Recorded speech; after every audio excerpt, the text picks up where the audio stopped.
Welcome back to This American Ride podcast, where we talk about issues that affect you, the average American. So Justin works for one of the big three. We're not going to go on to kind of where or what, but I think the automotive industry was actually a hot topic on in the media about a year ago. Mm-hmm. But it's a hot topic, I think, with inflation, because I bought a truck last year, and let me tell you, holy shit! Like the amount of people that are like car payments that are pushing $1,000 right now, is more than people think. Well, I even look at it, I'm not immune to it, right? Yeah. I may work for somebody in the big three, but I'm not immune. I still buy a car like everybody else, right? I get a little bit of a discount because I work for a certain company. Yeah. But if I buy any other vehicle, I still got to pay full price. But I mean, even when I look at my own company stuff, when the base vehicle, most of them average or start at like 38 grand and go up. I'm like, how are some of these people affording this stuff? It's crazy. And you see a lot of people that you don't know how they're making these payments. Yeah. It's it's crazy. I look at it and go like, I don't know if I can make these payments, and these guys are driving around nicer vehicles than I am.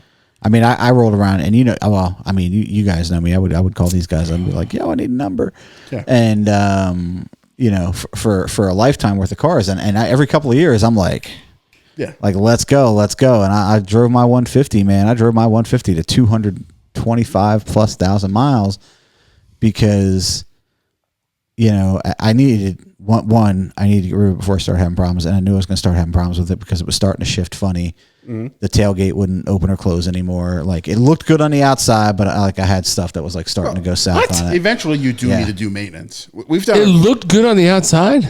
You don't think so? I mean, it looked decent. You had like 42 deer. I did. You had no mirror, side mirror. That thing was a deer killer. Yeah, I will. I had a tree hit my side view. Yeah. I will say something about the auto industry in general. In general, the automotive industry has done a good job of making a car into an appliance. Yo, every time you go out in your driveway, your car starts. You don't have to generally worry, is it going to start today or not?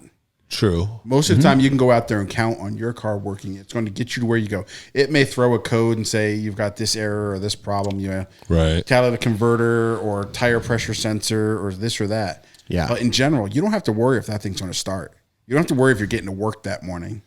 Right. Like, think about our parents. The cars they grew up with.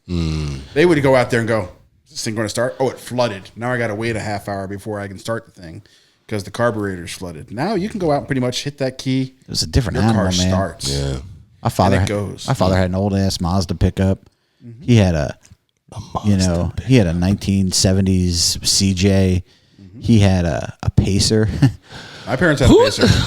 Who was picking vehicles for your dad? Yeah, man. What was his problem? Yeah, we had a Yugo. Yeah. Oh my gosh. Huh? Let me tell you about. I'll give a little Gen X story. I sat in the back of a Yugo with a chain smoker and windows that didn't roll down.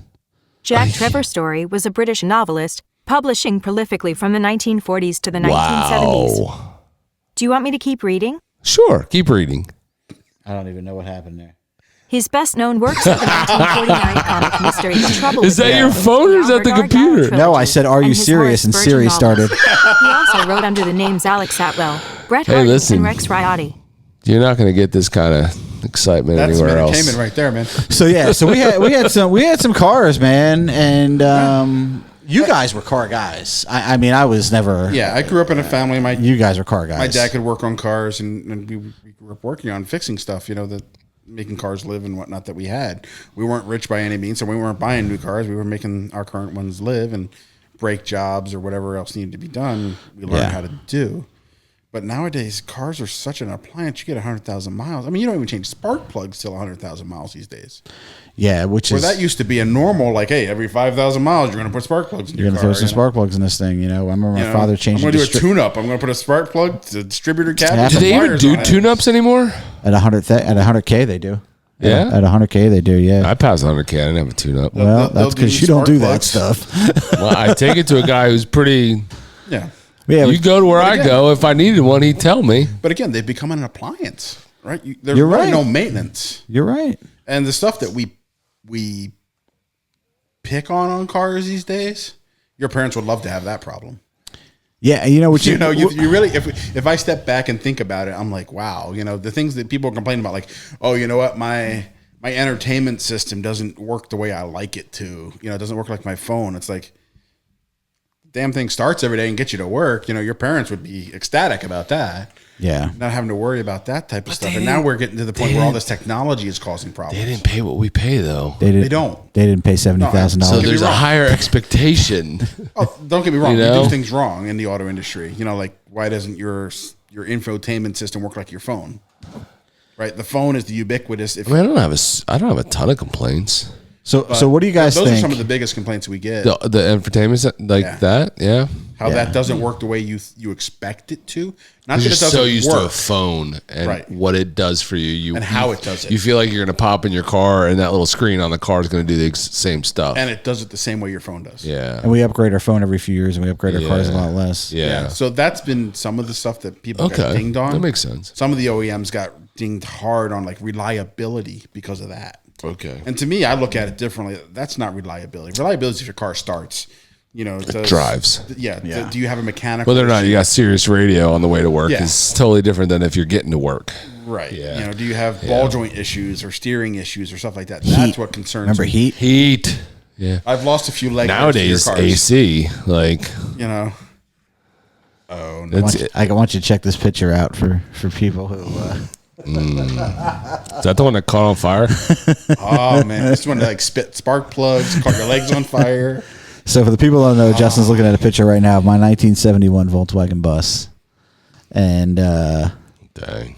that's How is that you in the picture? That's me. How old are you there? Early 20s? No, Still rocking the porno stash. 18. Okay, early 18. Probably 18 there. Yeah. Yeah, doing a run up to Yeah. North Jersey and that Yeah, running up to I was running up to St. Elizabeth's there. And it used to throw spark plugs at the side. It had no heater. Yeah. So what I have, and the heater's still in my parents' garage. So real quick, when we talk about old cars, I had a propane camping heater that was a Coleman camping heater that I had zip tied to the emergency brake tower because the emergency brake kind of came directly up from the bottom of the floor and out in the between dash. the driver and passenger. Driver and passenger. So there was like a shaft that kind of came up there that housed the cable, and I would zip tie my heater to that. And by heater, he means a propane tank with a radiating thing on the top, screwed to the top of it. Oh. It's okay. So like, bomb, right there. Joel would always say, There was a lot of other pieces of shit cars you could have bought that had heat. yeah, there were very few with a fold down bed. He was in his dead. With a what? With a fold down bed in the back, man. Why'd you need a fold down bed, bro? You weren't getting any action. I know that. So, did your parents just make you sleep in it? Like That's what it was. Oh my goodness. So I had this bus, and it had all kinds of problems, but the heat was one of them. And then the big thing was, we would like, I don't know, we would go to the mall on this bus, and at top speed 50. Go to the mall. Listen, top speed 50, right? It wasn't even a cool. Like, are you serious? Bus. It was a 4-speed Volkswagen, dude. Yeah. If it went downhill, air cooled Volkswagen, had no heat, so that's why. And this was in the 90s. Oh yeah, it's in the 90s. So there was a lot of other cars you could have. There's a lot of cars that could. If it went downhill, Wait, you went from a Ford Festiva to this. Oh yeah, I did. No, Or I no, did. the Mondeo to this. What's up, Mondeo? No, I went from I went from a Ford Fairmont to this. Mondeo to Fairmont to this. Fairmont. Yeah. I think Mike Patriarch had a Ford Fairmont. I had a powder blue Ford Fairmont with a powder blue Ford Fairmont with a 351 Cleveland 4-barrel and a police interceptor package. It was an animal, but it had a 10-gallon gas tank, and it got like 7 miles a gallon. 190 horsepower probably. Do you remember Patriarch had a powder blue Ford Fairmont? Yeah. Yeah. So, but don't worry. We went to high school with George in his Festiva. Mm-hmm. So it's me, my brother, and George in a Festiva, like half the mornings. And my sister and my girlfriend and my girlfriend's sister, and we would all pile in. That was like a commercial for Grindr. And 18-inch subwoofers in the back. I had 15-inch piles in the back seat. Yeah. So it was. Yeah, we had some. If you were going downhill on Route 287 and you hit 60 miles an hour, the windshield wipers would start to peel off the windows because the windshield was vertical. So you'd see the windshield wipers start to like separate on the bus from the windshield. But I paid $400 for it. The front floor fell out. You got your money's worth. I'll give you that. The front what fell out? The front floor fell out of it. Floor? Yeah. So Rusted away. When the front floor fell out of it, I put a new front floor in it. I cut some sheet metal, just like with a pair of shears, and riveted a new front floor in there. And then I noticed when that happened that the previous owner had bondoed the front axle, and I thought a front axle was a little bit beyond my ability to replace, and where the axle met the frame was all kind of like tack welded together. It was a real hot mess, man. I'm glad I was at school at this. So I bought it for $400. I took it down to Miller Ford on Route 38. I traded it in for $700 and bought a Ford Contour. Because when I walked in there, they were like, "What do you want?" I was like, "Anything but heat. That's cheap." So I bought a new car for $9,000, and I had a payment. New? It was brand new. Ford Contour was brand new. I had a payment of $128 a month. That was Ford's global car. Yep. Had heat. Oh my God. Had heat. It was a terrible fucking vehicle, but it had heat. Went through 3 transmissions in that vehicle. So goes to show you, we are paying more, and we're paying a lot more. But We are paying a lot more. and I have this. So what do you think? What do you think? You probably know the answer to this. In 2016, what do you think the average cost of a vehicle was? 2000 when? 16. 60. The average cost, I'm going to say $26,000. You're off at 19 though. 19 was the average? That's low. Average cost. It is low. I don't think 26 is a terrible is a terrible thing. You know, I was thinking low, but then I was like, it can't be that low because there's only a few cars. He's that talking are average, right? Average. but there's some high end stuff. Yeah. And there's some low end stuff too. I mean, but Well, what's the lowest end? I don't know. I don't even know. In 2016, $10,000 Probably Kia 10. or Probably something. Kias. Yeah, Kias. Fiats. I think were pretty cheap when they came out. So I mean, you think about some of the cars when we were younger. You know, some of like the Kias or Subarus. was Kia around when we were in high school? they were No, like, definitely when I was in college. yeah, they were College, coming out when we were had in a Hyundai, college, which was a yeah. Kia essentially. But the Hyundais were super. Hyundais were super cheap. they I were remember they still super they cheap? were cheap. They and were- They were terrible, but they were like $11,000. I remember, and my Ford Contour that I bought in 1990, whatever, was not even $10,000. Yeah. So we went from 2016, $19,899 for a car. Average. We wrapped up 2020 with $21,000 average cost per car. Not a big jump there. Not a huge jump. And I pull all my for people who don't know, I go to Statista. For Barista? Statista for a lot of stuff that I pull for the show. It gave me up to 2022. So we went from 21,000 in 2020, end of the Trump era, right, to 2022 to 30.7 thousand for an average car cost. Doesn't surprise me. It's probably higher now. It is. It's got to be higher now. Yeah. Although I think it's come down a little bit this year. I feel like maybe, or it's leveled off. I don't know if it's come down. It's probably leveled. But it's Definitely leveled not off. Biden's fault. Personally, I've seen It's not his fault. Stop it. working in the industry. From what I've seen, everything got expensive. Right? I mean, inflation is real. It is real. It's not as real as we're experiencing, but it's Not as real as shrinkflation. And car companies are like any other capitalist company. They want everything as cheap as they can get it. So I know for a fact that like stuff coming from overseas, the overseas shipping containers since COVID have like tripled. The cost of a container itself, just the container, not what's in it, has tripled just to ship it. Mm-hmm. And that gets directly sent over to you, right? We're a capitalist company. We're not going to eat that, right? Right. So no OEM's going to, because our shareholders want. But when the the Chinese started coming into the market, we were told that we could get the OEs, so whether it's GM, Chrysler, Ford, whoever, could get product delivered to their plant from China cheaper than I could make it in Arkansas and ship it up. China. Or sometimes even Mexico and ship it up. which then was fine. But you think about that travel distance. Right. Travel is much smaller. You're putting on a truck, maybe a rail. They could get it across the ocean and put on a rail and rail it up and deliver to, say, Chicago or Detroit, to a plant in that area, or Kansas. cheaper than I could physically make it in Arkansas or Kansas or Tennessee and ship it to the same location.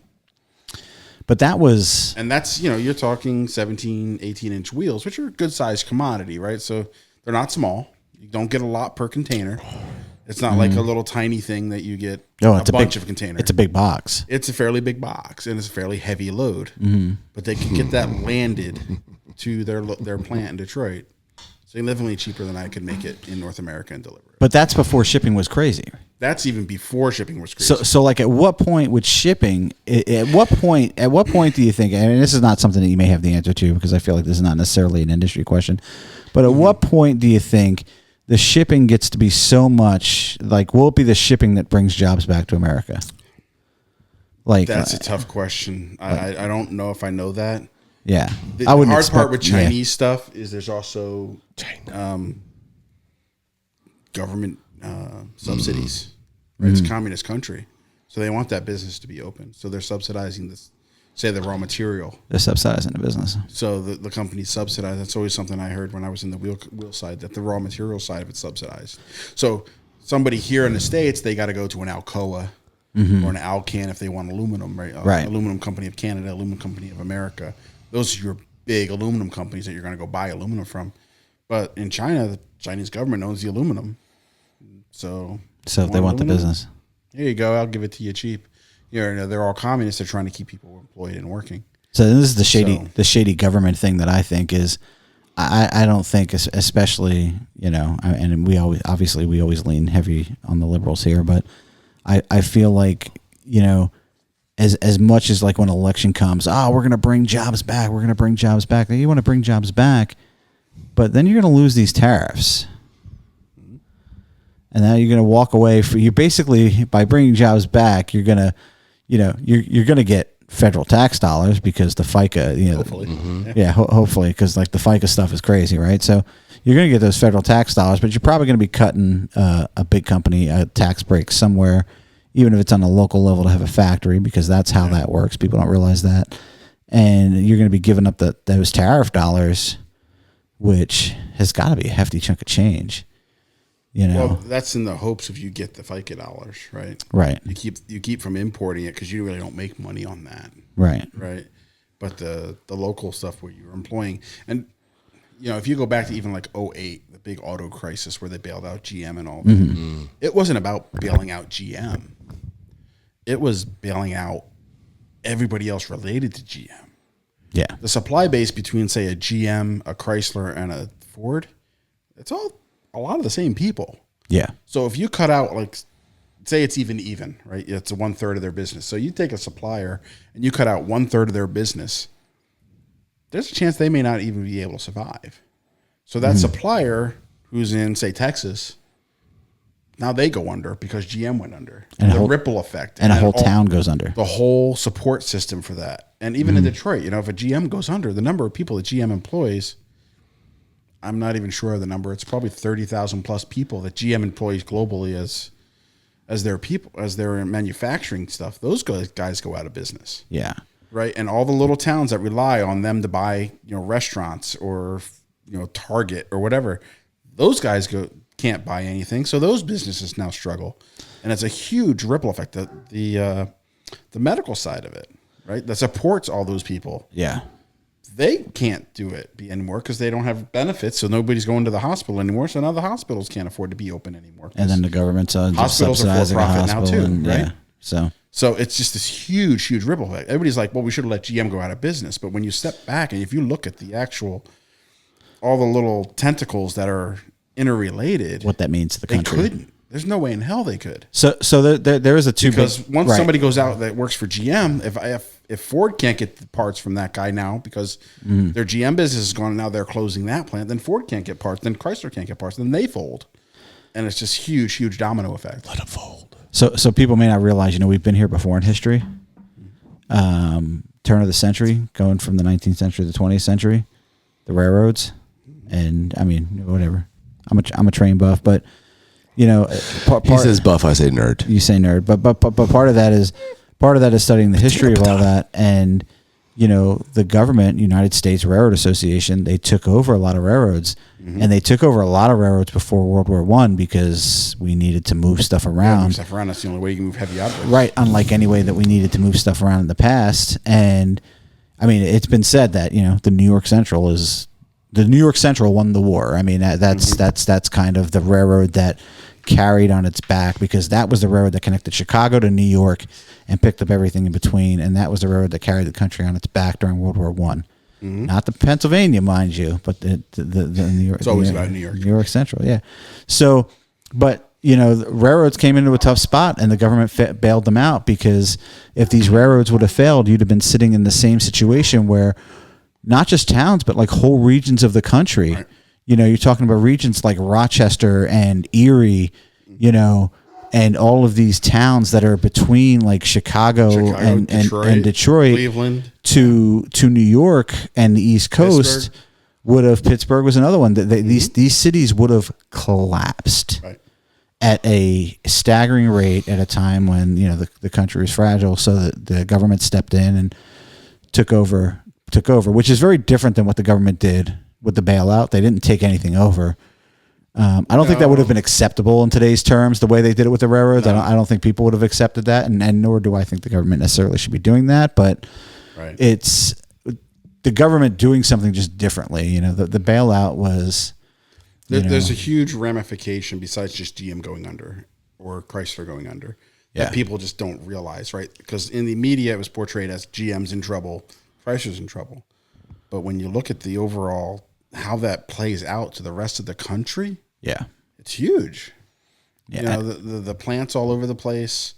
GM in Arlington, Texas, in Fort Wayne, Indiana, Ford in Kansas City, or Chicago, or Chrysler in Belleville, Illinois, or even Chrysler's got some in Canada. The ripple effect across North America would have been huge. Yeah, and those plants closed. Entire communities would have collapsed. Yeah. We just went through a round of UAW contract negotiations, and when you look at the United Auto Workers and the hourly workers, Ford's got like 50,000 workers in the world, and GM's like 35,000 or something. The UAW that they employ that you don't directly see. The UAW thing kind of, I don't know. I want to say on one end it kind of strikes a nerve with me because as somebody who's not part of that circle. I bought a Toyota 4Runner because at the time I bought my 4Runner, like the UAW was like jacking up prices, and American cars were crazy expensive. It was like when I bought my 4Runner, I would have loved to have bought a Tahoe, but I just could not afford one, and Toyota was selling cars at I mean, you got to eat, you got to pay rent, and at that time I was young. It was what it was, but then I learned my lesson because at 120,000 miles, that freaking Toyota 4Runner fell apart on me, and I went from that to a Silverado. And that's living in Detroit now, but coming from the East Coast. It's always interesting when I come back to see the foreign cars driving. So, do you see more American cars now, you think, than when you started? Not necessarily that, but in Detroit, everybody's related to somebody in the auto industry, right? So they've got some tie-in to maybe get a discount. Everybody's got at least X plan. Everybody's got like a new car. Yeah, seeing a 10-year-old car in Detroit is like, oh my god, unless it's classic. Yeah, he must be from out of town.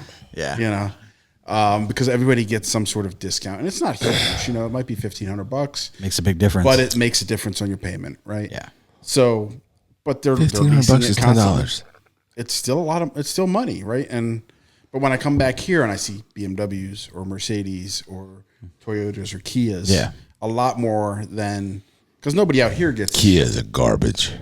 They've done a lot for their name. Bullshit. He owned we one. had one. It was garbage. It was not a good experience. Not that long ago. The door handle fell off. In the last few years, if you believe all the publications, their quality has gone up quite a bit. Kia, Hyundai, and they got the whole Genesis line now and all that stuff. Some of that looks pretty dope. I mean, they've got some really good. They kind of look like on. Bentleys. I got to tell you. Yeah, they've got some good styling going on, and they're getting good reviews. Yeah. So they're not the old like when I was in college Hyundai. My They're my not college the, roommate. They're had not the one that was a Elantras POS. that the wheels fell off. Yeah, I mean it was like basic Yugo type car. Yeah. Now they're real cars, you know, by what we would describe as real standards. They're competitive in the marketplace. Yes, and they're cheap. Yeah. So I see a lot more of those around. Cheaply made. But you know, when you come back here, you see what people are actually spending their actual dollars on. They don't People are have a stupid. reason to go buy something from the big three. Yeah. They have to do what, like you said, George. Like they have to buy something that is in their means. Yeah. Not something because, hey, you know what, Bert works for them, so Bert can get me a deal. Mm-hmm. No, it doesn't work that way anymore. It's I need to buy something I can afford, and I can put my kid in school, Suck it. or I can do whatever, you know. And it's always nice. It's always interesting for me to come back here and see that. It's interesting though that you say it like that, because I feel like the people that I've known or interacted with, I feel like people are willing to pay ridiculous car payments. Yeah. Well, Ridiculous. that's a whole nother argument. It is a whole. I pay. I remember seeing, I pay what I think is a ridiculous car payment right now for this truck. I do. But I've known people to pay $900, $1,000 for a car payment. Yeah. Yeah. That's I remember that's seeing a ads for mortgage. Escalades going only $750 a month. You know, like 10 years ago, and I'm like, who the hell affords $750 a month? That was more than my mortgage at the time. You know, That's I'm like, crazy. really, only $750 or Well, only $800 $750 a month probably isn't paying your taxes in the state of New Jersey right now. But so we you know, I'm sitting there, and this is on That's a billboard. Like insane. they're proud of it. I'm like, the average person isn't spending that a month. You know, I think it must be all the military people, because well, it's crazy. they don't have a mortgage or a rent to pay. So I had some of that is real. They get overseas. They get Yeah. No, that's 100% real. Young military men spend ridiculous amounts of money on car payments because they don't have anything else. Well, like Everything military else is men- covered. In some of my stuff, I've seen like military men and people like roughnecks, like oil rig Okay, guys, yeah. or Yep. oil guys. They go off and they're off for like 6 months in the Yep. oil rig, and all they do is work. Yeah, they're and not sleep they're not and paying work for and a rent sleep. or a They don't mortgage. pay for anything. Yep. They have no real bills, and they come back with all this money Yeah. that's saved up. And whether they're overseas and getting hazard pay or whatever, or in the field, they buy that Hellcat. and they buy that Hellcat, or they buy that $90,000 car that you sit there. they and go, buy that How the T-Rex. hell is that guy affording that car? Exactly, that Raptor. You look at that guy and go, "How the hell are they affording this car?" And then you kind of understand a little bit more that they're don't get me wrong, they're living a shit life for a little while. But they're not afraid to spend that money when they get it. Yeah, listen, work hard, play hard. I mean, I'm all about it, but Buy the Harley. buy the Harley. buy the whatever, the toy when you get back. Because you earned it, and don't get me wrong, they've probably earned it. Because if you're living in an oil rig for 6 months in the middle of the freaking, Gulf of Mexico, Yeah, you no probably doubt. are like, yeah, I need to blow off some steam. No doubt. So I can't blame those guys for doing it, but that's some of the people I see that are doing this. And how long can that live going forward? until they move on to their next phase in life, or I mean, it's obviously not going to support. So a they whole- meet a woman. but for, And they're screwed. Right? yeah, I mean, for an industry, it's obviously not an entire support system. But I own two Subarus back to back. I own an Impreza. Were you a lesbian? So it's funny. I'll get there. It's funny. It's funny. I never knew it. Funny you bring that up. So my Impreza, probably one of my favorite cars I ever owned. I mean, that car was fun to drive. It was awesome. It was dependable. Traded that in because I put too much work into that engine. Wait, hold on. What was it? It was an Impreza. It was a A what? Impreza. Super Impreza. Impreza? So it's like Yeah. the WRX. I've never even but heard of the that. base car. So that's a WRX. car, not an SUV. It's a car. It's a car. Yeah, it's like the hatchback version. Yeah. Huh. And I'm, So it was I'm no awesome. Subaru expert because I like Awesome women, I'm car. a man. It was a stick shift for kids that are listening now. That's They when we don't- had to manually no clue what that manually is. Has a change manhandle. gears. Yeah. And then I went does from that that to Legacy. We put a ton of miles on Legacy. Legacy was a great car. and that was a Subaru too. That was a Subaru too. We put. That's a big wagon. I think no, it was we had the sedan though. So that's it was right. it was a sharp looking car. It was sporty. It was great in bad weather. We put probably almost 270,000 Were miles you on that single car. then, or were you with I somebody? was with Stacy. Okay. And the only reason, now this is crazy, the only reason that we didn't go down and buy a third Subaru is because we wanted to lease a car. And all of a sudden after the Legacy, the Subaru craze was starting to catch. Okay. Like when I owned the Subarus was like the counterculture, and then all of a sudden these Subarus started to catch on and they got expensive. Not because they got better, Just got popular. because they got popular. So we went down there and we looked at like Subaru. We were like, all right, well, we can lease a car. We'll have a little bit less payment, like the driving style, the way things are right now. Like we can, lease. Trying to be smart about it. And obviously Manage your money. right? Expend less money. We don't have to buy a car. And we went down and Subaru leases were like $425 a month, which right now, if you're listening, is like This is like, oh wow, that's a deal. you would jump on that, Sold. but you understand, like my payment on my Subaru, I think that Subaru Legacy was like the first payment that I ever had that was over $200 a month. I think it was like $225 a month, and that was a big fucking deal, man, to have a payment that was over $200 a month then. So, because my Impreza was less than $200, that was like $178 a month payment. That's what car payments were back then. Right. And I got to the Subaru dealer. I was like, I'm not paying $400 a month for a Subaru. Like, you're out of your mind. Right. What'd you end up with? I went home. I went online. We got the pulled up BMW 3 Series, $299 a month.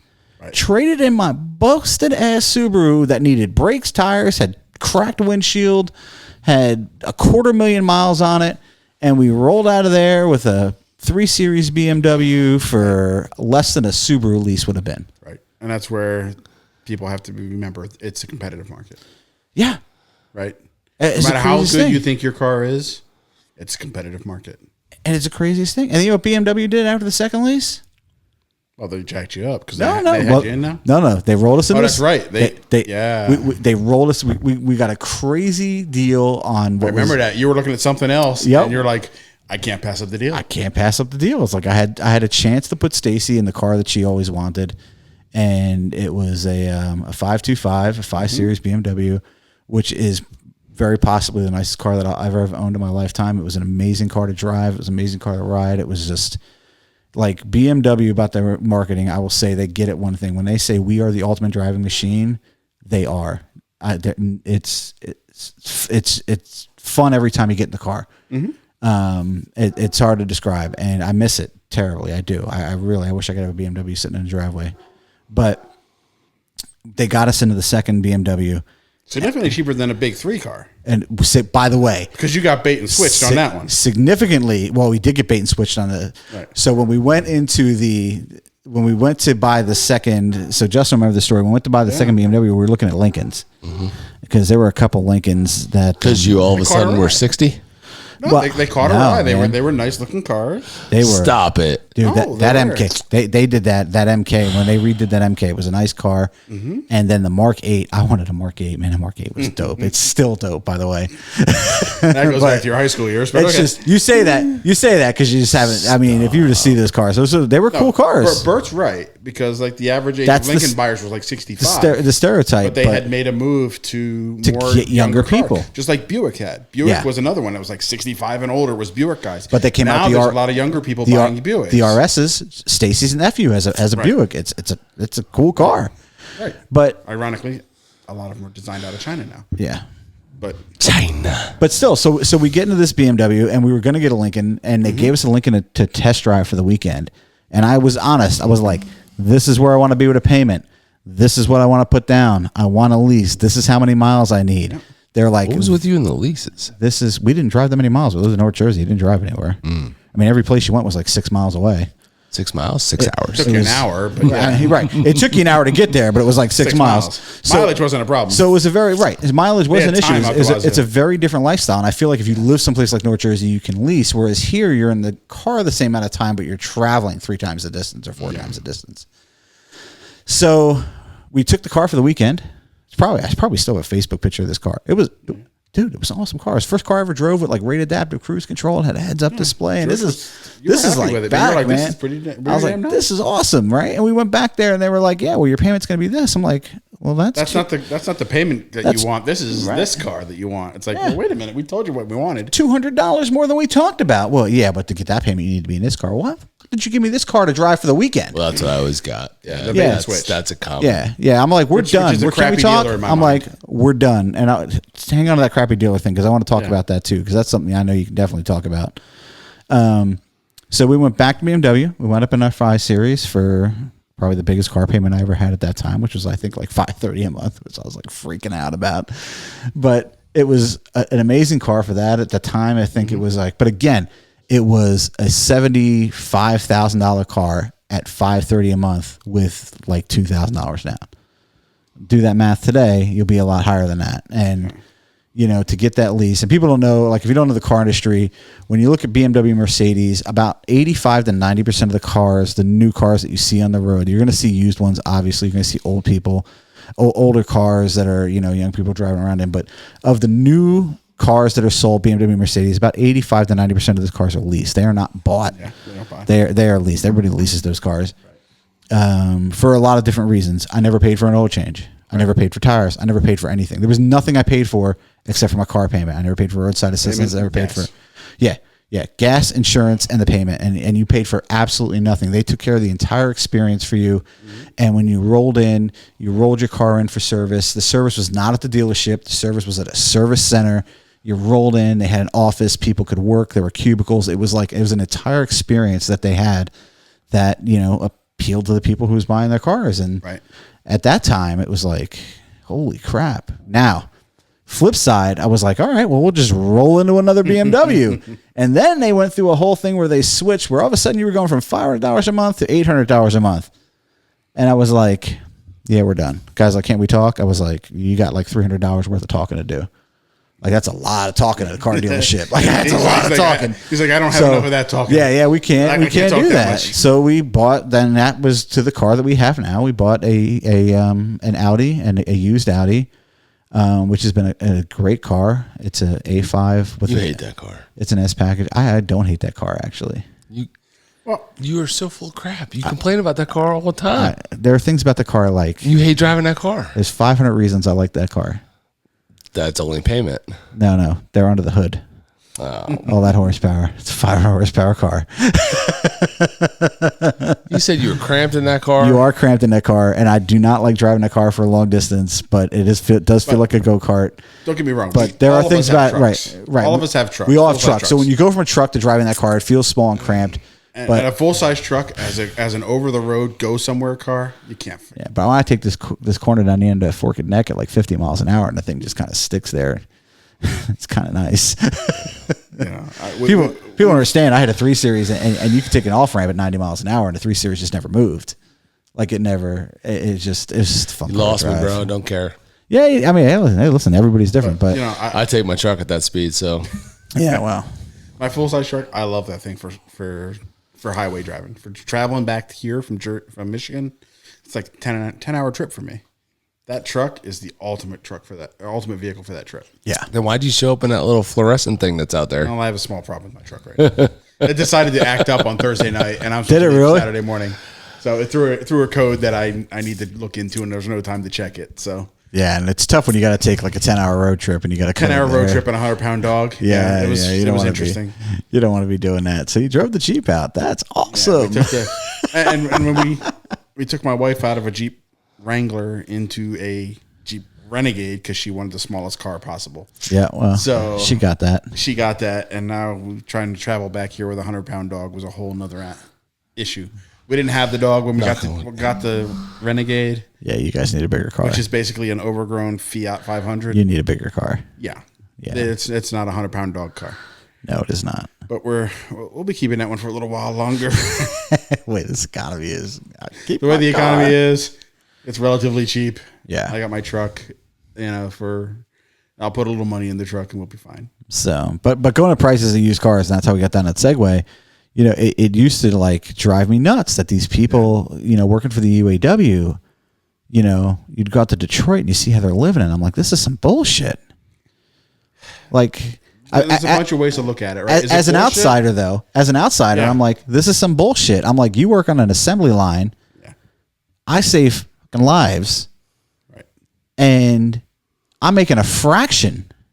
At that time, when I got out of nursing school, those guys were killing me. Oh, when I first moved out there, I was like, there's way too much money at Metro Detroit. That was my opinion. Because I come from, maybe middle class central New Jersey. Yeah. Right? We weren't. We were broke. Oh, there's no central. We never wanted. He's from but Michigan at the same now. point, I didn't consider us poor. We never, I don't know. We were pretty fucking broke as kids, right. Dude. I mean, in the grand scheme of things. Looking back. Yeah. Looking but back. But at the time, I didn't care. No.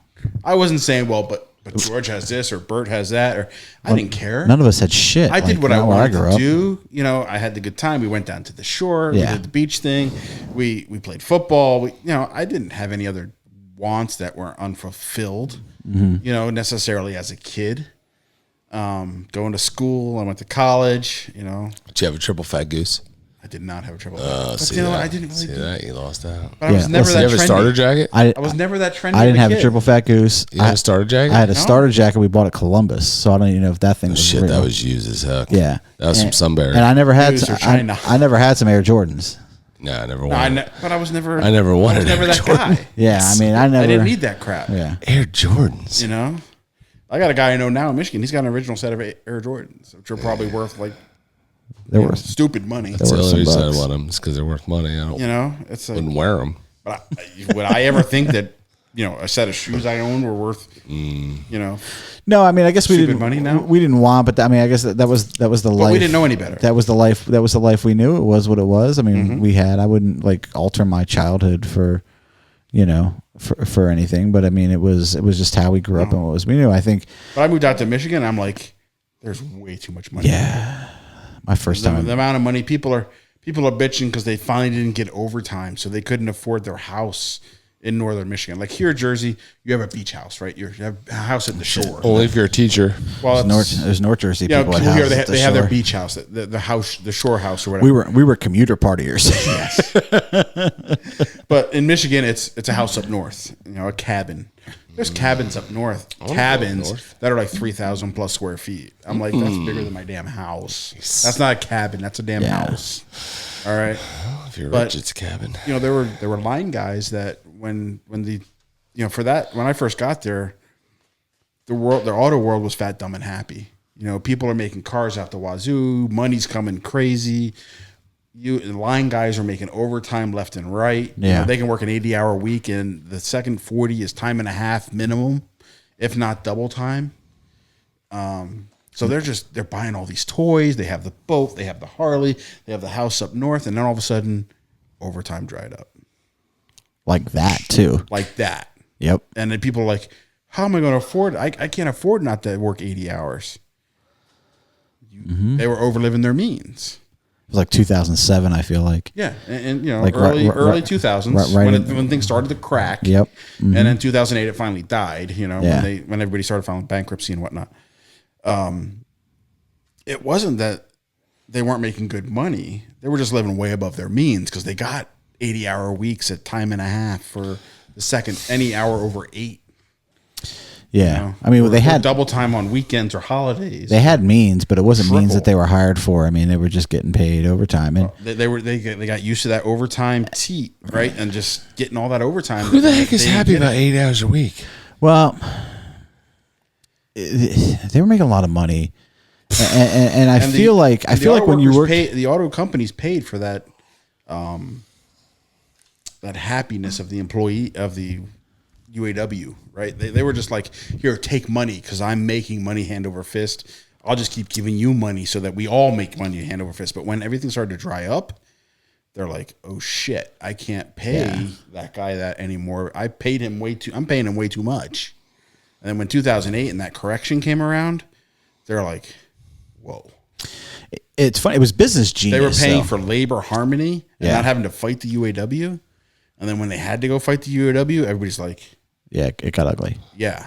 It got ugly quick, but it was business genius by the big auto manufacturers because they were in a situation where they easily had the revenue and the workload to hire a bunch of people, and they didn't. They were like, we've got people who are here, we've got people who are willing to work as many hours as they can work.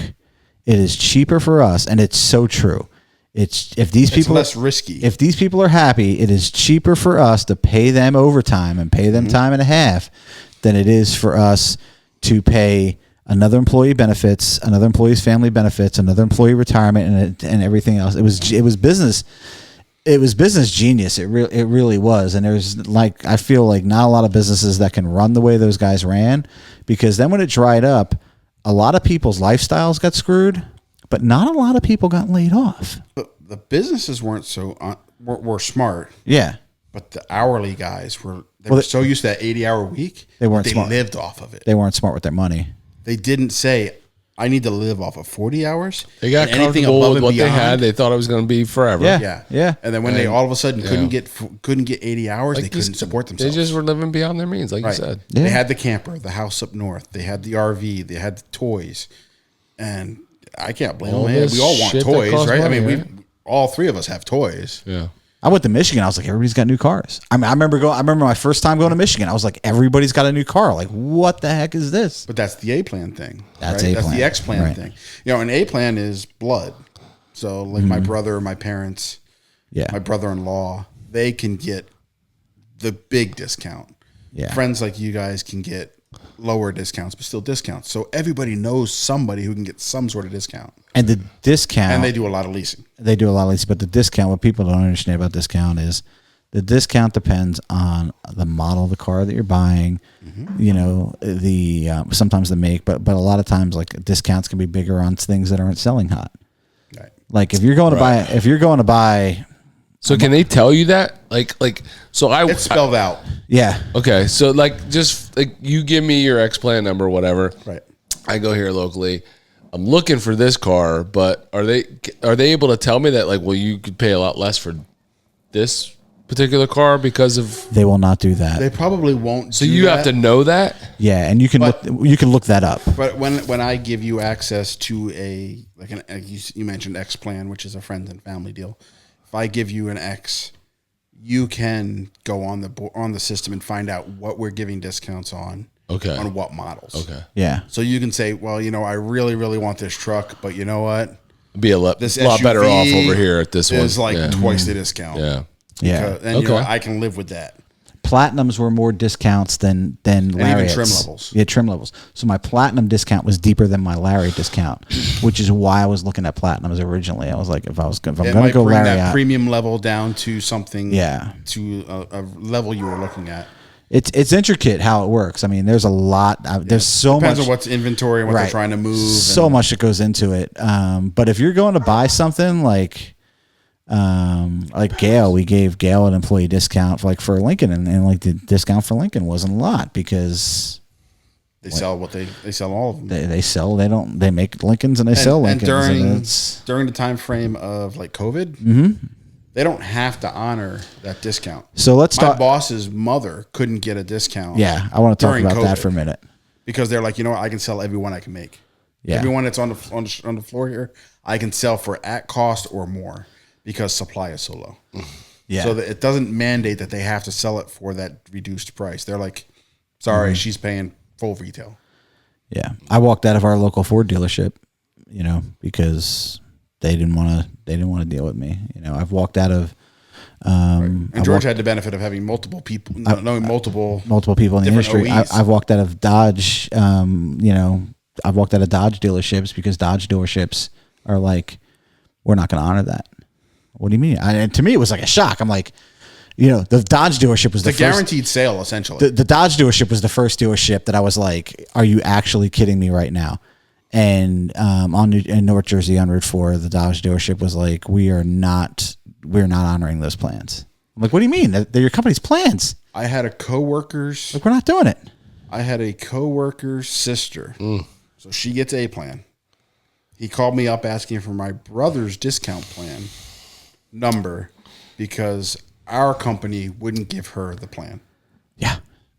The dealer for our company wouldn't give her the plan. Next dealer, So she please. jumped. I gotta be to honest, guys. An alternative deal, an alternative brand, even though she's family Doesn't sound like a and great supposed deal. to get the best plan ever. It doesn't sound like a great Listen, deal. it is. If you can get it, it's good. If you can get it, it's If good. you could get it, I had to go to Maryland. it's like a coin My flip. thing was I had to go to Maryland. Everything's up in the air based on current situations and Yeah, and it is. whatnot, And right? It's timing. A lot of it's timing. It's all It was timing. Like COVID timing, Yeah. cars were hard to come by. Anybody was paying at cost. Why? Or Why were sometimes cars hard to come by during COVID? Supplies, more. chips, Well, where did Is that COVID what hit it was? hard? spray and China. bed Where did a lot liners. of parts come from? China. China. Spray and bed liners. So you couldn't even get parts here. to Spray and build bed cars. liners. Yeah, you couldn't get spray and bed liners. You couldn't get running boards. I can give you a whole They list were- of things they that were- you You don't couldn't need get. that to have a car. No, but you But you couldn't. can't get the material to build spray it. in the bed liner. So So I'll just whatever take the the truck material without the is, bed liner. That's one of the things. A lot of things during the COVID years, they would say, you know what? Get rid of the trailer hitch. I can sell you the car. Mm-hmm. Get rid of the sunroof. I can sell you a car. But because you ordered the trailer hitch and the sunroof, I can't get those parts, so I can't build your car. There were no blackout accessories. There were no black bumpers. Stop with the racial stuff. All right. It's a family-friendly show. It's all came down to what parts you could and could not get. And the microchips at that time were hugely hard to get. Mm-hmm. So they were like turning off things like start-stop. Like a lot of cars these days, when you come to a stop, the engine will shut off. Yeah, it's crazy. Like the chips that control that you couldn't get. Yep. So GM, I know for sure. I'm pretty sure Ford went that way eventually. Who likes that? I didn't say anybody likes it, but it helps the fuel economy label, which is a whole nother conversation. My in-laws have a car that was like that. I was like, it blew my mind. Yeah, my mom's childhood friend has a car like that, but she can't turn it off. So what do you mean you can't turn it off? No. What car is that? I believe that was a Chevy Trax. Oh, hell no. It could not be turned off. So every time she came to a stop, it shut off and it bothered her. She's afraid it wasn't going to start. Now, it never didn't, but she didn't like the fact. But she could never hit a button. So a lot of cars will give you a button to turn that feature off so that you can not have that problem. Because if you're in stop and go traffic and you're going 5 feet and then the car shuts off again and then it starts back up, and you're just wearing that. You're wearing stuff out. So when you're stopped in New York City traffic, though, it is not the worst thing in the world. What I hated about that feature, you lose air conditioning at 95 degrees. That's just what I was going to say. The air conditioner isn't as cold because the compressor's not spinning. Because the engine's not spinning, so the compressor's not spinning. So you basically lose your air conditioner. Or thank you. Yeah, I know. The same other thing goes with you. You had a coworker who had a Tesla.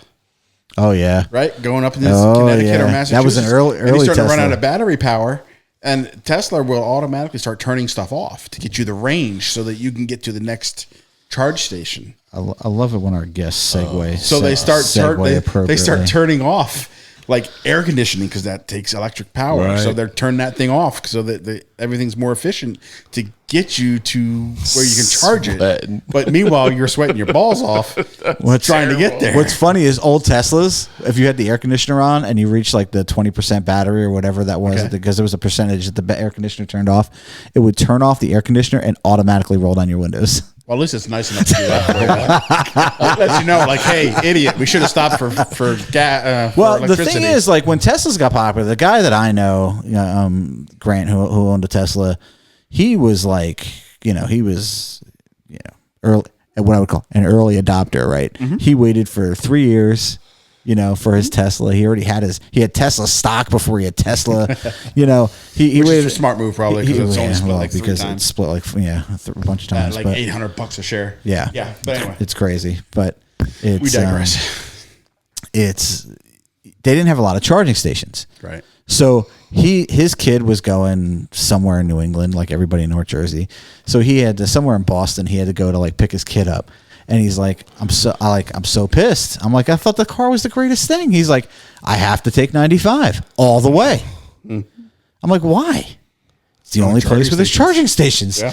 It's like, he's like, I can't get off and take back roads for fear that if I miss a charging station, I'm going to be on a flatbed. Now, on the good point, it will tell you that the nearest charging station is here. Do you want me to route you to it? Yeah, I would tell you that. It is smart enough to say, but you're getting low on battery. The nearest charging station's over here. Do you want to route to it? And it'll get you there. And we know now, there's charging stations all over the place. So I think the experience for those people now, like I know people. You still have to sit there and charge. Oh yeah, you do.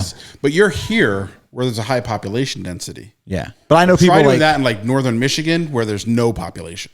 I know people who like the grid, the charging network is good enough that I know people Sarah's she's Tesla crazy right now, and she drives from Charlotte to Jersey. Okay. To see her in-laws, and they do that in the Tesla, and they have to stop to charge once between Charlotte and Jersey, but it is like 30 minutes, 40 minutes. It's like a 45-minute stop. If there's a charger open. That's the catch right now. This is the other thing, because she was telling me. Because the popular routes have only so many chargers. If you stop at a Tesla station, they probably have 6 or 8 chargers. Yep. But if it's a popular stopping point, you're going to be waiting. Yeah, in the New Jersey Turnpike, I've seen them all full on the Turnpike. Yeah. And they've got like 16, chargers on the Turnpike. I've seen them all full. As somebody who works in the industry, I can't deny what Tesla's done for electric automobiles.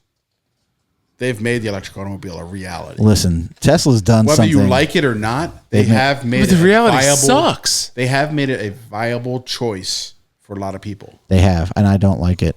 But I'll tell you something else Tesla did that people don't realize. 2 years ago, Tesla as a company made more money trading Bitcoin than they did. You laugh because you know this is true, right? You know it's true. They made more money trading Bitcoin under the Tesla umbrella than they did actually in car sales profits.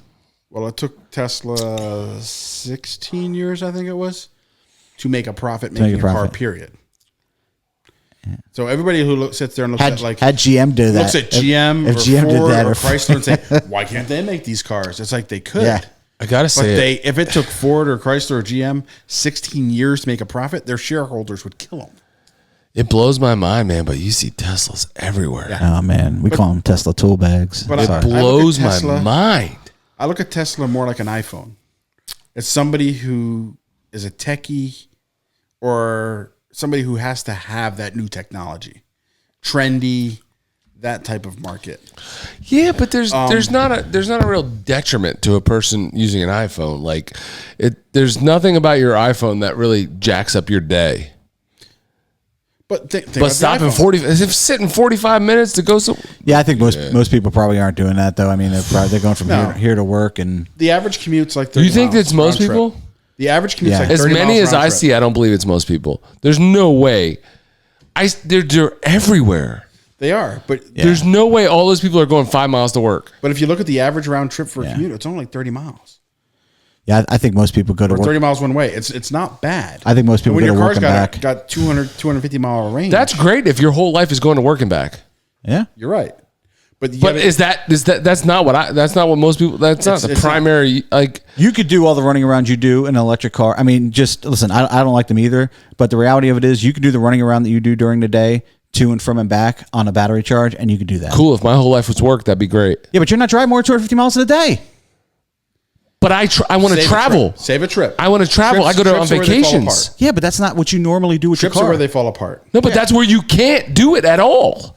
Yeah, but Right. Like my family, I could put my wife in an electric car in a heartbeat. yeah, Her commute's like 5 miles to Yeah, I mean, I guess if your focus But is I work, need- then it's perfectly fine. even average driving Perfectly around fine. town. But if I want to travel, I need something that's got gas. Like come back here to Jersey, 10 and a half hours. I'm not waiting for 40 minutes. you would have. You would have. What's it cost to have one of those things installed in your house? I don't know what any of that costs. Actually, I don't actually. Oh, I know that. oh, we'll just poo that then. No, I mean I know it's money, No. but I don't know. I don't know. I don't know There's what it different costs. levels of chargers. A, to have it how many installed, amp B, how hours much and money whatnot it you get. actually cost you. Like it's basically adding on another Yeah. a bill at your house. Oh yeah, It is. It's making your meter spin. There's Yeah. there's real. Yeah, costs there's to it. just things that we just act like, oh, no, they're not. it's an electric car. It's amazing. No, I'm a Jetson. That's where your It's not. Your hype is different Yeah. than reality, right? And That's not my hype. No. This my reality is that it's expensive. The car itself is expensive as shit, right? Everybody's like, government's giving you oh. $7,500 to buy it. In And tax- what's tax the benefit. average Tesla cost? Depends on the model. So it's a funny thing. which is where I have a problem because they'll give you $7,500 Right. to buy a $98,000 car. Exactly. I'm like, why And am I I wouldn't in a spending- million years buy a $98,000 gas car. That's one of my Not in a bitches. million years. Why am I subsidizing a guy who can afford a $98,000 car? well, that's $7,500 in tax credit. That's the whole joke of it, right? Why should he get anything from me? The people who can afford the gas Right. Other ones getting the benefit. are the one getting the benefit. The people who can't afford the gas, Right. the people who would actually benefit from an electric car, the people who are paying gas to commute and trying to figure out their monthly budgets, where gas is a big part of your budget, especially in Biden's America today. Right. They can't afford that electric car, and they're never going to be able to. I mean, let's be honest, they're never going to be able to. Like your 3 Series is supposed to be like $30,000. Yeah, but what's the Right. but here's the other thing: your $30,000 Tesla, 3 is supposed to be somewhere in the 30. your $30,000 $35,000. Tesla does not have a 250 mile range either. doesn't. That's the thing people don't understand. That's the interesting thing that they've done because they came out with the 3, and they came out with a 3 at like $56,000, but they advertised like a $30,000 entry fee, but they only made the $56,000 version. So you put your money in to buy the $30,000 version. but it was going to be 2 years before that was available because they're going to sell you the 56,000 first and then work their way down to the cheaper one. And GM did the same thing with the Hummer. Yep. The Hummer came out. It's a $125,000 electric truck. This thing's the They're biggest. like, in 3 to 5 years, we'll be down to like a 80,000 or 70. This thing's the biggest piece of shit I've ever seen. The fact that they put a Hummer name on this truck is the most disappointing thing in American automotive that's the Tesla history. model. They followed it, right? $125,000. If you want it now, I'll give it to you for $125,000. In 4 or 5 years, maybe I'll have one at 65. There's one sitting down here. There's one sitting down here at a dealership on Route 70, and it is just. I said to Stacy, I'm like, that's the new Hummer, because when we first started talking to you about this and coming out here, I was like, I got to do a little bit of research on electric cars, and I saw, I'm like, the Hummer's electric now. And it's a GMC Hummer. It's not its own brand anymore. It's a GMC. Well, Hummer. yeah. I mean, GMC bought the Hummer. When Hummer came out, I mean, it's all GM. It's all GM, right? So, I mean, it's when Hummers first came out. I mean, they were their own brand trying to compete with Jeep. Right. And that was their thing. They wanted that off-road space. We, Justin used to crew for me racing Hobie Cats, and we had Hummers tow us onto the beach one day. When the Hummers first came out, H2s, and they all got stuck. We had our buddy in the Jeep got how much that pulling out Hummers because they were stuck because they weighed 1 million pounds. You know how much that new Hummer weighs? Curb weight. So without anybody in it, as it sits on the curb, 9,000 pounds. Holy shit, dude! That's 2,000 pounds more than my truck almost. It's 1,500 pounds more than my truck. My truck weighs 7,660 pounds. And that's the stuff you're not hearing about with electric car world is the vast weight of the car. That battery weighs a ton. Holy cow! That battery weighs so much. That's why it costs $30,000 when you got to replace it. The whole floor underneath that Hummer is battery pack. Wow. Yeah, in between the frame rails, there's frame rails under there because it's a truck. Yeah. But it's all battery pack. And I've looked at them in competitive benchmarking and stuff. 9,000 pounds curb weight before you put anything into it. You know what cracks me up? Before you load you into it and your dog and all your other crap that you keep in your car normally. So you're not towing shit. 9,000 pounds. What happens when you hit like your Festiva when you were a kid? Mm-hmm. You're done. What the hell's going to happen to people when they hit those things? When they hit it. Well, the other thing is when you see Teslas and stuff get into an accident, I mean, you become crispy. You get crispy quick. Like car fires are real. Car fires with lithium batteries. Car fires with lithium batteries. I mean, and that's not like a lithium battery. They don't go out. You don't just put them out with the regular water and all that, and they're out. They will reflare. That's another whole thing that the whole first responder segment has had to come to terms with. Yeah. How do they deal with them? There's people who put them in like concrete cubbies, basically, when they bring back an electric car from an accident because it may flare up. And have a fire 2, 3, 5 days later. Mm-hmm. They've been towing these things. They have to put it on a flatbed. There have been people who've towed them, and because of the wheel spinning and the wheels being connected to the motor being connected to the batteries have gone up in flames. That's a well documented thing. There's a lot of tales to it, and don't get me wrong. I'm not trying to bash electric cars. I think it's bullshit. I don't care. I'll bash it. I think they have a place. I think the way the government is pushing them is totally wrong. Well. Right. I think they can be viable transportation for some people. Yeah. The way the government wants you to adopt them immediately is bullshit. Well, one, the government telling you what to do is bullshit, and they know that. So what the government's going to do is they're just going to make it difficult for you to do anything else, so you have to abide. I mean, that's how the U.S. government works. But the flip side that people aren't looking at is when you look at the countries that have lithium supplies, I mean, people don't realize like Bolivia is like number one. Chile's down there. Lots of South American stuff is down there. Africa's down there. We don't have the best relationships in Africa right now, in case anybody's noticed. Like the BRICS countries, like their Africans are all about the gold right now. Mm-hmm. We've been actually thrown out of Niger, which is of no coincidence to this. Afghanistan has lithium supplies. Mm-hmm. China is lock, stock, and barrel into Bagram right now. Bagram is close to most of Afghanistan's lithium supplies. And we have, believe it or not, we're like third highest in lithium. We have quite a bit of in lithium supplies, but we don't mine it. If we can mine it. And because our EPA says you don't want to mine it. Right. Because strip mining bad. Right. So it's bad. In somebody else's country, not ours. Right. This is the whole thing. Like we have a huge amount of lithium underneath the United States, oil. but mining it will be detrimental to the environment. Mm-hmm. Did we get that now? Like, could somebody help me? So one of the things they measure that lithium in the estimated life cycle is tons, TONNES. Tons of CO2 is how it's just the standard they use. I don't know how to explain tons and what it means to me. because I don't buy into the environmental bullshit. I really don't. I think there's countries out there in the world that get it, like Iceland gets it. You know, Iceland is doing everything with natural gas. They're like, F this electric stuff. They run everything on natural gas. Well, natural gas, they got geothermal geothermal for their homes. Like they've completely gone a direction that the rest of the world. Organic. It wasn't mandated. Well, it's stuff. I mean, they're like, wait, we got this heat in the ground. Let's use it. I could set up a geothermal system here to heat and cool my house, but the government's not going to subsidize me for that because there's no money for them to make on the back end, right? But it's so the standard gasoline vehicle, and this is all based upon mid-sized cars, over its lifetime emits 24 tons of CO2. Okay. Right? A battery... Getting better every year. Huh? And getting better every year. By year. Mandate. Right. Yeah. But not by choice. Right. So... Well, nobody would change things if they didn't have to. Right.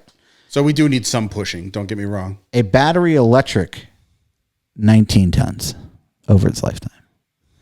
We're talking about 5 tons, which is nothing over the lifetime of a vehicle, by the way.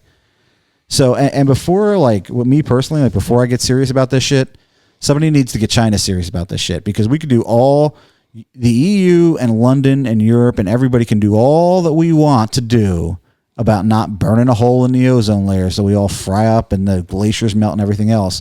Mm-hmm. When China is over there burning coal and just absolutely going to town with it. I flew into Tbilisi, Georgia. I flew over 5 coal burning factories. I counted them, flying into Tbilisi with like rail cars of coal, like lined up miles long that you could see when you were flying in over these things. And it was just insane. I'd never seen that coming from the U.S. Now, because we have nuclear, we've always had nuclear, which is now going to be, that's bad too. That's nuclear bad too, right? So, but the coal that like countries like Georgia is burning, countries like Uzbekistan's burning, countries like India is like smoking it up. Countries like China. I mean, you see Beijing during the Olympics? Well, they were building so many new coal plants there. They're just right. And they're still building new coal plants. That was some of the stuff with Trump, right? With the Paris Accords. Yeah. He's like, why am I voluntarily going to cut my own nuts off when the Paris Accords say that if I go over this artificial number for my country, I got to pay you money. Yeah. For what? Because you think I shouldn't be doing this, even though it's less than the number from this country, that country, that country. Yeah. It was a smart move if you step back and look at where it puts America as a competitive standpoint. But we can't look at stuff in dollars and cents. We don't look at it that way. Like, we're not going to play a game. We don't want to save the environment. No, we're fine with saving the environment or protecting our environment. Let's put everybody on the same playing field here. And that's where Paris Accords went wrong. It wasn't putting everybody else. And if you look at the overall pollution levels, I think the U.S. is very high up there as a nation in general. The amount of CO2 that we put out, because we are a major industrialized nation. We're one of the biggest economies and countries in the world. Right. So we do put out a lot of stuff. But like you were saying, we've got to be smart about how we do this. And Paris Accords was something that it was right there with, I'm going to voluntarily, cut myself off and just give money away to people. If I didn't need my money, and then who's going to handle that money? Who's going to distribute it? Who's going to make sure it goes to good causes versus just, some dictator's pocket or some other BS or some other corrupt guy. It's right there with countries that want defense from NATO but don't want to pay their GDP percentage to NATO, right? I mean, it's the same shit.